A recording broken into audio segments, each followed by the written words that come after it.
lahat ng tala sa langit ay nagniningning. Ang iba ay nagbibigay ng init ng pagmamahal dito sa lupa. Ang liwanag na ito, nasa ating lahat, ay sinagang bawat pusong bukas sa init ng mga yakap, maghihilom ang lahat ng sugat. Hindi lahat ng tala sa langit nagniningning. Madalas, walang anumang kayamanang makakasilaw sa taong may katapatan at paninindigan. Ang nagsindi nitong ilaw, walang iba kundi ikaw. Salamat sa liwanag mo, muling magkakakulay ang commune. Salamat sa liwanag mo, muling magkakakulay ang commune.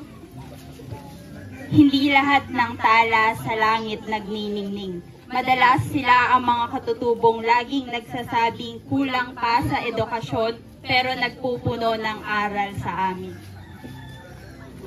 Ang nagsindi nitong ilaw, walang iba kundi ikaw. Salamat sa liwanag mo, muling magkakakulay ang commune. Salamat sa liwanag mo, muling magkakakulay ang commune. Dahil ikaw na'y, dahil ikaw tay, dahil ikaw na ang star ng commune.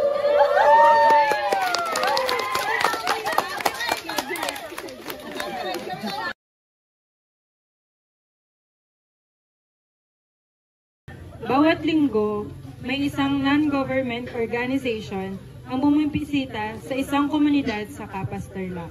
Pero, hindi lamang tuwing linggo ang trabaho nila. Hi! Tapos na naman ang linggo. Lunes na naman. Madami na namang gagawin. Pero, okay lang to. Para sa ating mga nanay. Para sa ating mga katutubo. Ring ring! Hello? Lunes na naman. Kamusta yung project mo? Ay! Boss, sorry. Tatapusin ko hanggang mamaya. Pwede ba? Go! Deadline na yan ngayon na. Asahan ko dyan. Sige. Salamat, salamat. Tatapusin ko talaga. Medyo marami lang kasing ginagawa. Salamat. Go! Ring ring! Hello? Ate Ning, good afternoon po. Ano kasi, tatanungin ko lang sana kung tungkol saan yung ilalasa natin this Sunday. Kasi nga, gagawa na siya, i-edit na siya ni Lara kung totoo din. Pero gagawan ko pa kasi siya ng illustration. So, ano po, pwede bang pasend ako ng dito, guidelines natin para ilagay natin sa activity. Ay, hello B, sige, oo, sige, sasend ko mamaya. Basta, paalala mo sa akin na yung lesson pala is yung mga multiplication table para sa developing. Tapos sa emergent B, mas nag-ano tayo sa letter N. Letter N po. Oo, letter N. Kaya, salamat talaga sa pag-contextualize ng mga module ng ating mga katutubo. Mas naiintindihan talaga nila ngayon na nakikita nilang, nakaka-relate sila sa mga nakikita nilang mga larawan. Salamat! Thank you po. Kinabukasan, Hello? Ay, Ate Ning, ngayon sa wakas natapos din namin. Ilang pinagpuyatan talaga namin. So, mamaya po isisend namin sa yung PDF para ma-print na natin at ma-ready na. ayun. Salamat, Lee. Thank you so much. Sobrang thank you kasi, ayun, isisend ko na rin sa taga-print natin. Or baka ako na lang mag-print siguro ng Sabado, mga alas 3 ng madaling araw. Sige po. Sige po. Sige, thank you. Hello? Ala, Timing! Wala pang nagsasign up sa Team Manila at sa Team Manila, kukunti na sila. Hala, paano ba yan? Abonado na naman ng Team Manila ngayon. Parang last week, nag-abono pa rin tayo. Medyo kapos na tayo sa funds. Ano kaya ang dapat natin gawin yan? wala matinig. Hintayin ko naman yung mga sasabi ng matinig. Sige, salamat din. Thank you, thank you. Hello po.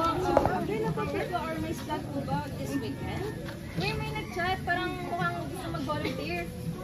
Oo naman. Available tayo ngayon weekend. Nag-saan ka ba? Anong team mo, B? Sa Manila, gusto ko rin po sana isama yung girlfriend ko. And, paano po magiging process po? Simple lang, B. Basta basahin lang natin. Ay, tignan muna natin yung post ng liwanag at doon. Makikita natin doon ang sign up form or yung ating manual module. Ating manual form. So, pag nakita natin yun, basta pakibasa na lang talaga. Sobrang importante na mabasa natin yung manual na yon na malalaman natin kung ano ba talaga ang ating pinagsisilbihan sa komunidad. At ayun, sa dulo ng manual, nandun yung ating sign-up form. Pwede kayong mag-sign up doon. And hintayin nyo na lang kontakin kayo ng ating volunteer coordinator para sa process ng pag-volunteer. Alright, thank you po. I see you. You're welcome. Dumating na ulit ang araw ng Sabado at napakarami pa ring mga trabaho ang hinahabol. Pero pinagpatuloy pa rin ang pagbalik sa komunidad sa araw ng Linggo. Uy, i-ring mo na yung bell.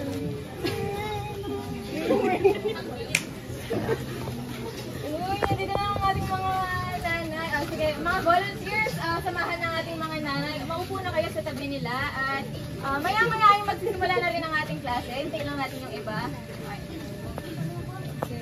Ayun, kung kamusta naman kayo mga nanay? Okay lang.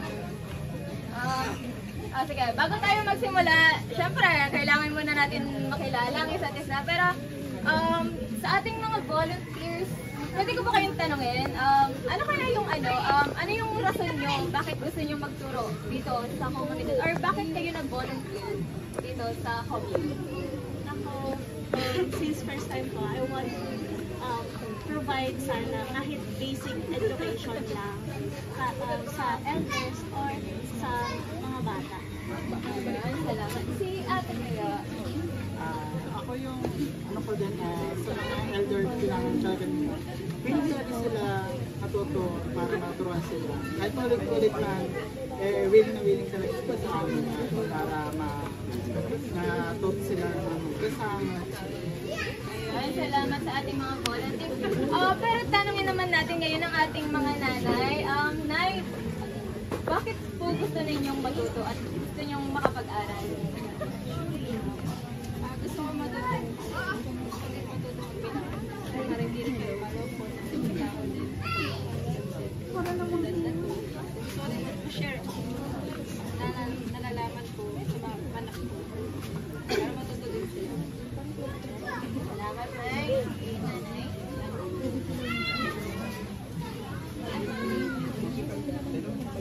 Gusto ko po magsulat para mailito ko sa mga magulang ko. Gusto ko malaman nila na hindi nagdahan sa pag-aaral dahil ang edukasyon ay pag-aaral. Ayan, maraming salamat. Sa likod ng liwanag at dunong ay mga individual na nahanap ang kanilang pagningning sa patuloy na paglaban para sa kapakanan ng mga katutubo at pambansang minorya sa pagsusulong ng edukasyon at kaunlaran para sa lahat sa walang katumbas na pagmamahal sa mga katutubo.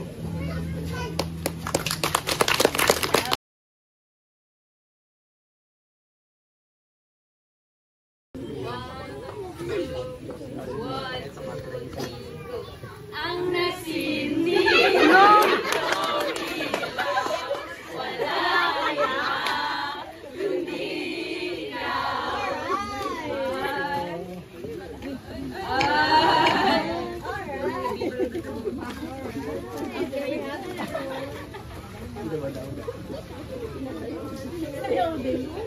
salamat sa liwanag mo, naging mahinig na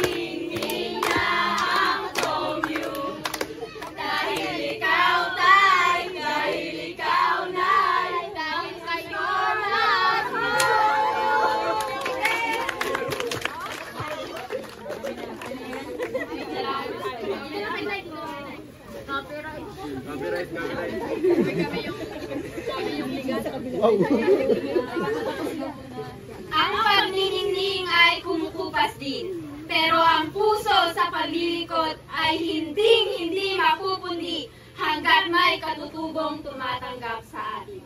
Edukasyon para sa lahat.